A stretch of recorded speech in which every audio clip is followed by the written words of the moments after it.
Hi, everybody. Welcome back. It's me, Lucas, and this is another chapter in an introduction to the Alchemy of Dreamwork course, a multi-part series to help you learn the foundational basics of this life-changing work, to help you connect with the best coach in the world for you, your own higher self. In the last video in this series, I shared a whole bunch of dreams, short dreams, and showed you some examples of how to differentiate between different kinds of dreams, whether they be symbolic dreams, direct guidance, lucid dreams, remote viewing, environmental dreams, etc. Those are further detailed in the categories of dreams video I made. And how to decode what the metaphorical language is that this part of us communicates in our unique language of dreams. And so I shared a bunch of dreams that I had when I was specifically asking for guidance about something that's happening on Earth in my human life here.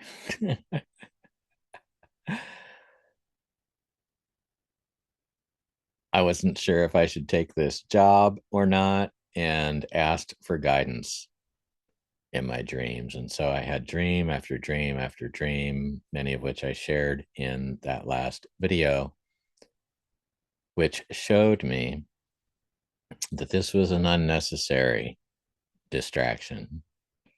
There was something about this job opportunity that really wasn't aligned with my highest path. And it helped remind me of the way that I had been shown before, and to trust that sticking with that path, all will work out beautifully. So it probably goes without saying, I ended up turning down that high paying job opportunity because I follow my dreams, and I've learned that when I do that, it always works out beautifully. So in today's talk, I am going to share a longer form dream, just one dream in this talk. Many of the dreams that I have and that people I work with in this practice, as it evolves over time, they're pretty long and detailed, and it can be a full-on epic movie for what seems like most of the night. And within some of these longer experiences that we have in this liminal realm, in the dream state, whether lucid or not, there's so much wisdom that comes from our higher self, from the divine, from the mother, whatever that is, that we open up to and can receive from as we deepen in this practice of night school. And this talk is another one to help you learn more about that. And best way I know is to literally share some of my dreams. So I'm going to read a fairly, not super long, it's a medium long dream. But for me, this falls into the category of what I call a master dream, a really meaningful dream that I had a couple of years ago, which I've come back to over and over again and seen even more that I didn't see the first 3 or 4 times I processed the dream. And more than that, this dream absolutely changed my worldview remarkably, to the extent that I really have begun to see the waking world around me as just the same as a dream, and to navigate within that with lucidity, knowing that just like dreams, everything in the dream is imagination in a way of looking at things, and reflecting to me some aspect of consciousness within my temporary, individuated experience of form in this earthly body. That truly what's on the outside is largely a reflection of what I'm experiencing in my inner world. And that is so much of what this dream work practice reveals. To truly know yourself, and beyond that, to know the self, to experience a profound realization of the self, of God, and to experience all as that with awareness, as awareness itself. So I'm going to read through this dream just the way I transcribed it from my dream journal the night that I had it. And before doing so, I will share with you some of the associations that came to me as I pulled out the symbols in this dream, because it may help you as I'm reading through it see through the eyes of a dreamwork practitioner. And over time, as you continue to do this work, life becomes that way. We start to experience life as if it's a lucid dream and navigate it within it with greater awareness, greater presence, and appreciation and wonder. So, in this dream, if you're looking at my screen, I'm sharing my dream journal excerpt in the background here. Some of the key things that show up in this dream experience, which at first was not lucid, and then something happened, a deepening in the dream experience, which helped me wake up to recognize that I am dreaming. And then it shifted into lucidity, where I was aware I was dreaming in the second part of the dream. So pay attention as I go along to some of the symbols that show up in the dream, knowing that each symbol is simply a representation, an imaginal form, an image, something that is conjured up and co-related to some form of energy that's within my consciousness, which, if it weren't for me doing dream work, would be buried in the unconscious. And for most of us, when we start doing this work, a lot of what is buried in the unconscious doesn't feel very good, doesn't look all that pretty. And the images that show up in the dreams are sometimes startling and frightening. And a lot of this practice helps us connect with some of these denser energies and feelings that are still there in our subconscious, inviting transformation. And after 12 or 13 years of doing this, when I had this dream, this is about 2 years ago, I believe, when I had this dream, a lot of that denser energy had transformed to the extent that I was feeling and am feeling at peace most of the time, feeling happy in a state of wonder most of the time. And my dream life reflects that. Now, this isn't to say that it's better or worse. In my worldview, that doesn't really make any sense. Nothing is better or worse. Some things appear to be more beautiful. Some things appear to be more yucky. And it turns out it's all God, including what we believe ourselves to be. And that becomes more and more apparent as we wake up.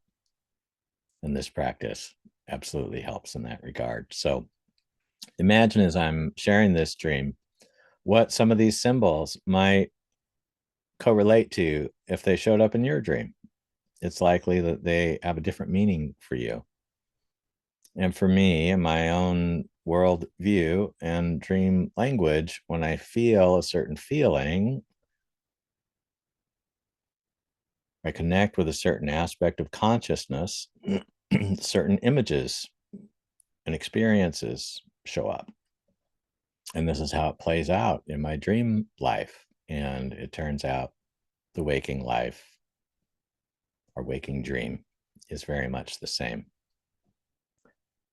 So I'll go through the symbols real quick and maybe do a very brief or somewhat brief recap after having read the dream.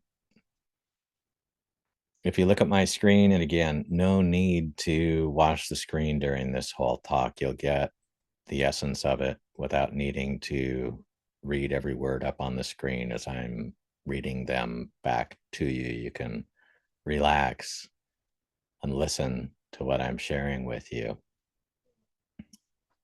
with no need to watch the screen whatsoever. So some of the symbols I invite you to pay attention to as I am sharing this dream include pyramids. The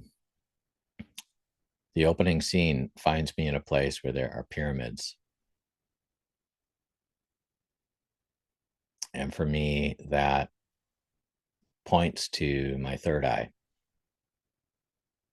an opening of a deep visionary mystical experience. A character named Ayana shows up, a lady who I know that I spent time with in real life. Represents an aspect of my own consciousness, my feminine nature, a pure, clean relationship to the feminine.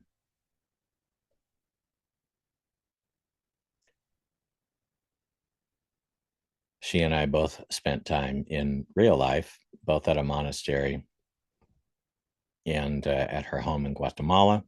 Apparently, we are near there in this dream. The images that come up for me, the feelings that come up is a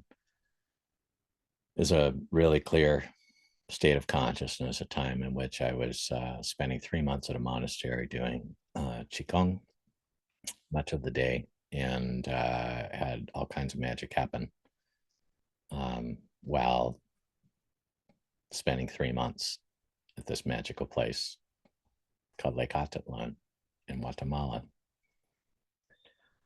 A Sprinter van shows up. I used to have a white Sprinter van that I retrofitted, made a little tiny home out of.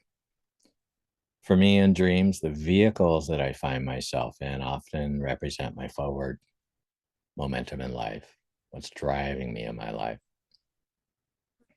And I find this to be true with a lot of people that I work with. The vehicle that they are in a dream is a metaphorical symbol pointing to the driving force in their life. So what that vehicle looks like, the color it is, the size it is, whether it's powerful or not, etc. The attributes of each of these symbols, as I have mentioned before, is also significant in symbolic dream interpretation.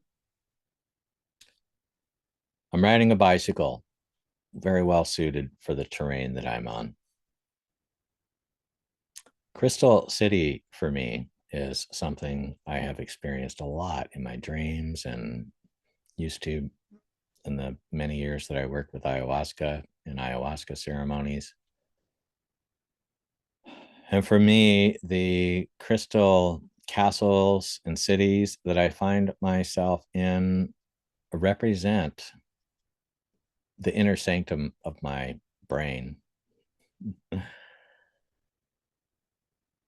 the temple that holds the pineal and pituitary gland, the crystal palace, as is described in Taoism and other mystical teachings. A blue-eyed goddess shows up in this dream again, pointing to a relationship that I have with the feminine. A wise old man shows up. And for me, this, the wise old men that show up in my dreams are usually pointing to my higher self or highest self, an old wise version of myself who very often provides really profound teaching and reinforcement, sometimes really humbling teaching. Cobalt blue ocean in this dream. For me, the cobalt blue, the sky blue, represents the sky, the space that holds everything, infinite awareness. The slipper that shows up in this dream, for me, that symbol has come up several times over the years, and often I'm not sure what it means actually. What has come up for me in the past is something about the shoe fits. Like there's a vibrational match somehow with me and this other being. There were Japanese women in this lucid dream, and I'm still not sure really what they represent. That may come still someday. The elevator is a transportation vehicle that often comes up in my dreams, which is what I use to go up and down in different densities of consciousness, to go up to the master plane, for example, or where the light beings are, or down into the lower worlds or middle worlds, or find my way back to Earth after a period of time in the higher planes of consciousness. And then, as I usually do on my dreams, I bulletize the primary feelings that are in the dreams, and I track patterns of feelings in my dream journal, because that's so much what it's all about. It's more about the frequency and the feelings than the imagery that shows up. And this, in my experience, has also been true in my waking life. So I really pay attention to consistent patterns of feelings. And my dreams remind me or illustrate that. And in this case, the main feelings that I experienced in this half lucid dream are feelings of wonder, feelings of reverence and respect, definitely glee, joy, and happiness, and also a very present, conscious awareness.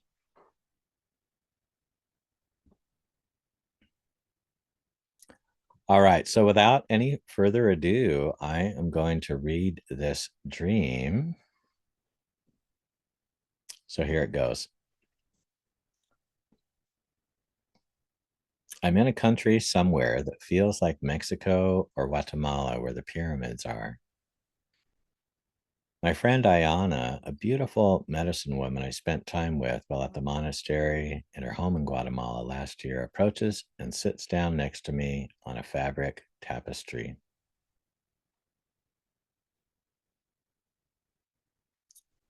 I'm sitting on that tapestry and chanting a mantra. It feels really good to be in her presence. She has a super clear and feminine energy. She's also a very powerful healer. She puts her hand on my leg and comes close to me. I point to my white Sprinter van up the road a bit and let her know that I'll be sleeping in it tonight. It's parked at the side of the road, and I need to move it to a place where I can sleep in it overnight. Ayana suggests that she'd like to join me in the van. I leave her sitting on the tapestry playing her flute as I go to move it. I drive up a hill and start to turn around. It's been raining the past several days, and the road is quite muddy. The tires sink into the mud, and for a moment I think I might be stuck there. And then I remember I have a low gear mode, and I shift into it.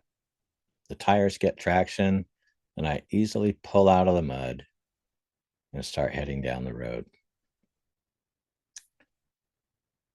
Instead of heading left to where Ayana is, I head to the right for some reason and take a roundabout way of getting back there. I drive up another hill and into a familiar area in a beautiful park with lots of trees, flowers, butterflies, hummingbirds, and dragonflies. I park the van and take out my bike to go for a ride through the park. There are happy people everywhere, laughing and playing and singing. I saw some jugglers, all these amazing, beautiful people enjoying this magical place. It feels like heaven or some other dimension where everything is full of love and happiness. I ride my bike with glee through the grass and onto a thin cement strip that winds its way through the park towards where I can turn left and go down the hill to meet up with my friend Ayana. My tires are perfectly suited for the terrain, and I ride on the soft cement strip. It's super fun, and the path is really smooth. I end up veering off it a few times to avoid picnic blankets and things overlapping the strip that I'm riding on. As I pass through one area, I notice that my tire has caught a soft slipper made of silk or satin as I accidentally rode over it. It flies up over me and onto the grass several feet away from where the lady who it belongs to was sitting and enjoying the day. I stop my bike and walk over to pick it up. It's a left-footed slipper adorned with shimmering red and blue gemstones. I notice an old man in the distance watching me admiringly as I walk toward the lady whose slipper it was and give it back to her. This lady has beautiful, long blonde hair and deep blue eyes filled with the most beautiful light I've ever seen in anyone's eyes before. She's absolutely beautiful inside and out. She smiles at me as I approach her with the slipper, and I have a sense that she's welcoming me to sit with her. I hold out both of my hands with the slipper and offer it to her while admiring the grace and beauty that she embodies. With the slipper safely back in her care, I bow to her with my hands together against my chest and send her love from my heart. She warmly receives my gesture and respectful bow. At this point in the dream, I have the realization that she and everything I'm experiencing is me, or an aspect of me reflected in imaginal form. And I become lucid at this point and know that I'm dreaming. Rather than engaging further with her, I gracefully turn around and begin to head on my way back to the next stage of my adventure. Before getting back on my bike, I see the old man on the side of the path, and I ask him what his name is. He smiles, and his eyes opened wide, seemingly pouring into my soul. They have a similar blue glow like the eyes of the goddess I just encountered. And he replies to me and says, I am creation. Yes, all is imagination. I smile back to him and turn to where my bike is. I pick it up and begin to ride further down the path toward the end of the park. I turn right for some reason instead of left, where my friend Diana is waiting down the hill below. And I see a beautiful city which is calling to me. I know this place off to the right. I've been there many times before. This entire city shimmers and has a porous, breath-like quality, like everything I direct my attention towards in the worlds in the higher realms. The landscape, the birds, the bees, and everything feels like it's breathing together with me, as if part of a unified field of consciousness. I approach an area with amazing multi-storied buildings made of shimmering glass and materials that I've never seen on Earth before. The futuristic skyscape is like one I've seen in Singapore in science fiction fantasy movies. I remember another time when I visited this place and found it really disorienting, and it was time consuming to find my way back to Earth. I could feel where Ayana was waiting for me down and to the left. As amazing as this place and experience was, I didn't want to leave her there alone for too long. So rather than heading all the way to the uppermost part of this multi-tiered complex of buildings in the city in the sky, I decided to take a sky path which leads to a beautiful courtyard made of shimmering white marble looking material. I see perfectly manicured gardens and a waterfall on one wall, and happy plants hugging the rocks and enjoying the water pouring over them. I notice that I can hear the waterfall and feel the mist of the overspray, and even smell the roses in the garden. I had the distinct realization that even though I knew I was dreaming, I definitely heard, felt, and smelled all of this. Looking to my left, I see what looks like an elevator door. It's the most beautiful door I've ever seen. There's a blue button on the wall to the right of the elevator, made of some sort of gemstone. The doors are made of iridescent material, also alive and breathing with me like everything else in this magical place. Somehow I know this elevator can take me down to the level I need to go so that I can easily make my way back to the 3D world I came from and my friend Ayana. As I look down the corridor, it seems to be even more alive, as if by directing my attention towards it gives it life. Water pours from the top of the gemstone covered walls, breathing with life before me. At the end of the corridor is an ever deeper waterfall, which seems to open in the center to an endless blue cobalt ocean of pure water. As I push the elevator door button, two beautifully adorned Japanese women appear. They look like Oriental porcelain dolls with their faces completely covered with white foundation makeup. They joyfully laugh together as they approach me at the elevator door. I understand that they work in the complex and are part of the staff that maintains the place. The door opens and I go inside the elevator, holding it open for them. One of the ladies bows and gestures. They're not going to go with me. Apparently, out of some respect or sort of protocol, they usually don't ride with the residents or guests. I beckon them to come, saying, "It's okay, I'd like you to join me." They accept my offer and come inside the elevator with me. And the doors close, and we begin our descent together. The end.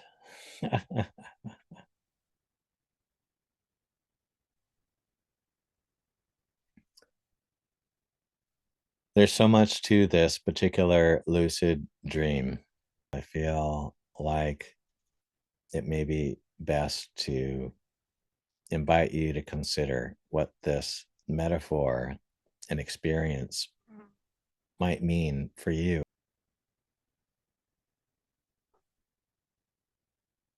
The main takeaway from this dream for me was life is like a dream. Remembering the words of the old man in the dream, when I asked his name, he said, I am creation. Yes, all is imagination.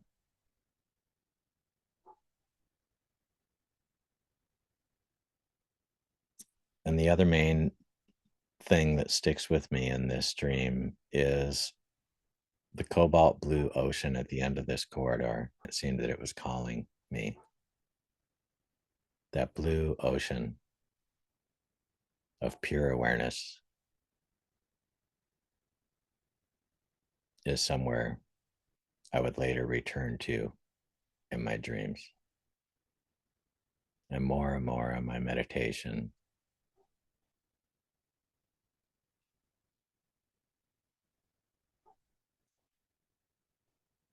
So I am going to say goodbye with that. I hope this gives you a little bit more glimpse into how amazing this practice of dream work is. It is not only a tool to help you navigate within the reality of the waking dream experience of life, it is also a doorway to profound realization and spiritual insight, to literally waking up within the dream and start seeing our life as such with greater awareness, gratitude, and presence.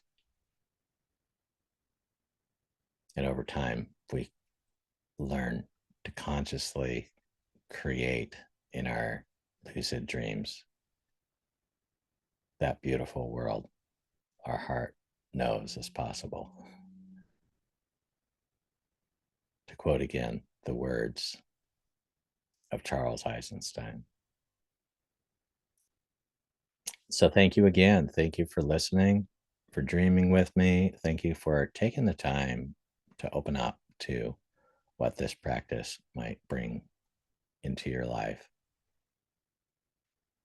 Stay tuned for more. I'll be sharing in the following videos a whole bunch more stuff, some dreams, and also talking about how